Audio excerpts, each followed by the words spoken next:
If we look at 2 Timothy 3:12, for example, it says, "In fact, everyone who wants to live a godly life in Christ Jesus will be persecuted." And it's pretty simple, straightforward. And I understand how that sounds scary. Or, like, yeah, it sounds scary. But there's still hope according to the Bible. Okay? In 1 Peter 5:10 it says, "And the God of all grace, who called you into his eternal glory in Christ, after you have suffered a little while, will himself restore you and make you strong, firm, and steadfast." So basically, we're going to suffer to get rid of the sin in our lives. But we also get a new life. A life where we are strong, firm, and steadfast in the love of God. Now you might be saying, okay, I heard this 1,000 times, Mr. Nathaniel. So what? I already know this. Let me know something I don't know. Where are we getting to? Where are we going with this? And I'll answer that question. And I'm going to answer that question with a question. Well, yes, we're going to be talking about anxiety today. And our first question is, what is anxiety and what does it do? Anxiety is, according to our faithful Webster, a feeling of worry, nervousness, or unease, typically about an imminent event, imminent meaning coming soon, or something with an uncertain outcome, something where something might happen, you don't know what will happen in the end. That's true. Anxiety is this fear and worry of what could happen. That is definitely what the word means. But what does it mean in a biblical sense when it is mentioned in the scriptures, when it's talking about cast your anxieties on him? Like, what does that mean? Biblically, I'd say it is when we're consumed with something that might happen while saying God isn't in control.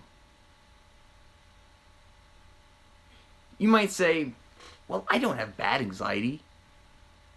And of course God can control it. I worry about things in the future and I know God can control it. I believe that God can do something about it.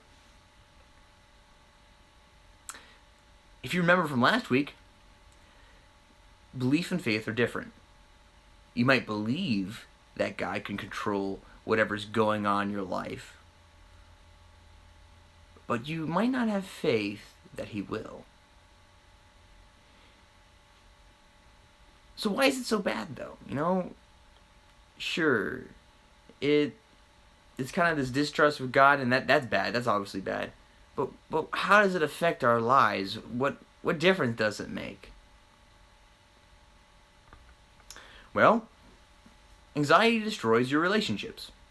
Those relationships with others and God, and even your self-relationship, or I guess your self-esteem or who you are. Starting with yourself.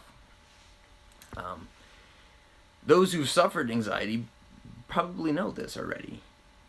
And it really does suck. But so starting with yourself, being anxious and worrying all the time will take you away from actually dealing with the problem at hand and letting it get worse. Now, I understand that there are sometimes things that could happen that no matter if you wait or not, or you sitting there worrying will make a difference or not. There are some things that if you sit around won't make any difference if you worry or not. But still, that anxiety crushes your spirit and crushes who you are. When you're consumed or burdened by anxiety, it also burdens those who care about you. And it forces them to make a decision, or you to make a decision, whether it is for them to go away. When you place that burden on your family, it makes them want to, be a little bit more distant, or maybe they're trying to follow God and they feel like convicted, like, hey, my family member is like really having a hard time right now. Maybe I should get closer. So it just changes how your friendships look and how your family looks and your relationships with others. Anxiety changes that.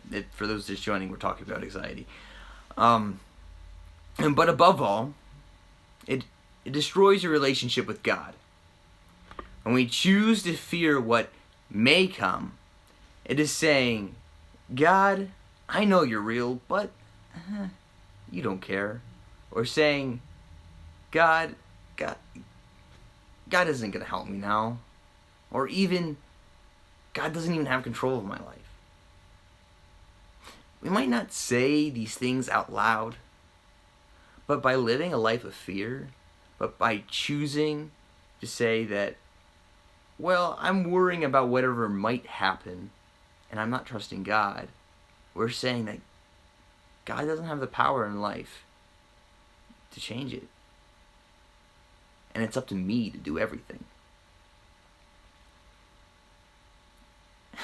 It's funny, putting that responsibility of it's on me to do everything makes it worse and worse and worse.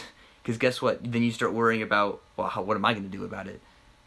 How's this going to play out? And you start having more anxiety about more things at the same time, and it just gets worse and worse and worse and worse and worse.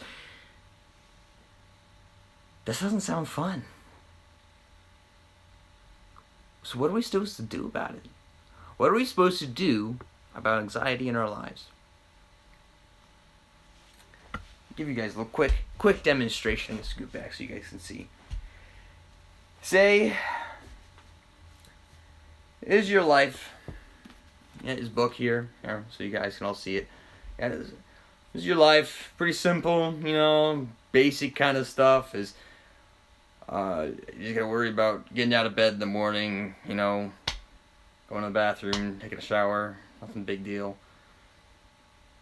Then you start worrying about your family, because you start to see them when you get up, and you're worrying what your parents are thinking about you, or what your family, that happened a little too soon.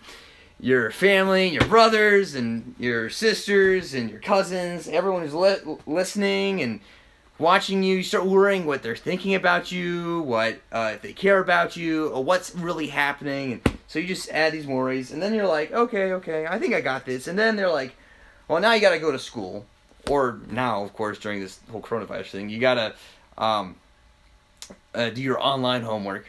Hey, I got school here. Then you realize you didn't do it all, and there's those last minute assignments. Just more work to do. I can handle this. I got it. Trust me. I'm worrying about all these things, but it's okay. It's all in my hands. It's okay. And then then you start throwing in friends, and of course you got more than one friend. So you're gonna have a lot of stuff, and sometimes some friends are more troublesome than others. So you got a whole stack of books. I'm gonna stand up now. And you're trying to hold all this. You think you have your whole life together, and you're just like, okay, I'm gonna hold on. And then life starts getting you, and you start getting sad or depressed. You gotta deal with these feelings. Maybe you feel like God doesn't care.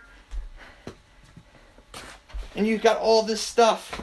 Holy crap, how it's so much, and then people are asking of you to do more things, and you just can't do it. So what happens is it all just goes. Your life just crumbles on the weight of your own worries, and you're consumed by the things around you. The answer to this is quite simple. Your other option is this. This is all I gotta hold. Just this one. Just this book. I don't have to carry anything else. God's got that. By trusting, we overcome this by trusting in God and God alone, seeing what His plan is, having faith that God is there. And trust me, His yoke, His burden, it's easy. I can carry this. I can put it on my shoulder, carry it under my arm, hold it in my hands, one hand, two hands, other hand, whatever. Put it on my head. It's not difficult.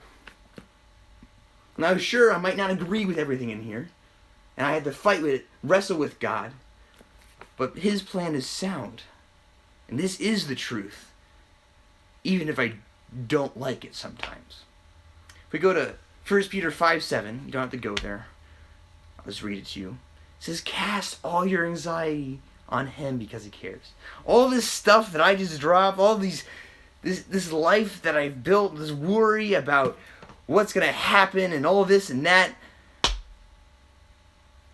give it all up on him. He's got it. He's got you covered. That's step one. We get rid of that. Step two is picking up this. According to Jeremiah 29:11, he says, "For I know the plans I have for you, declares the Lord, plans to prosper you and not to harm you, plans to give you hope and a future." This is his plan. This is his plan for the world and for you, for his kingdom. Be warned. These plans, his plans, won't always be your plans. It's not going to be that way. It's not always going to go according to the way you want it. What you're worrying about, or how you want life to look like. But trust me in this, and trust what he says. His plans are better than any goal or any worry you have in your life, or anything you want. His plan is better. This means we must trust God's plan and give up our anxieties. Give up all of it. Say, no more. I'm not going to worry about tomorrow. I'm not going to worry about the life ahead of me. All that time that I had to figure out, what am I going to do for the next 60 or so years of my life? What am I doing? How am I going to live for God? And what does that mean? God's like, don't worry about it. Follow my plan. That's what you got to do. It's as simple as that. Maybe you fear that your friends don't care about you. Or maybe you feel like you fear that your family doesn't love you. Or that someone close to you might leave you. Or that your money's going to run out. Or that you won't have food the next day. Or toilet paper for that matter. With all this going on. Maybe you fear that your older family members might be harmed by the virus that's coming. It could literally be anything. You can be worried about so much at the same time. And it's crazy how much it can really consume us.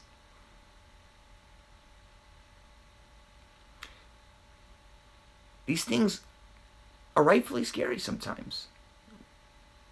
Things are scary. We don't know what'll happen, but we know someone who does. And there's something we need to remember in this fear and this anxiety, this worry about life or whatever it might be.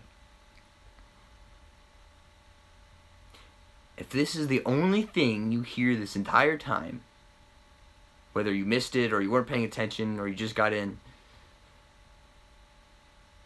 then hear this. No matter what you fear, no matter what you're worried about, no matter whatever you fear might happen, God has a plan. And that plan might not look like your plan. But his plan, I assure you, is better. Because it means being closer to the one who rules the universe. All of it. If he can rule the universe, can't he rule your life? So let's stop worrying about tomorrow. And start trusting God for who he is.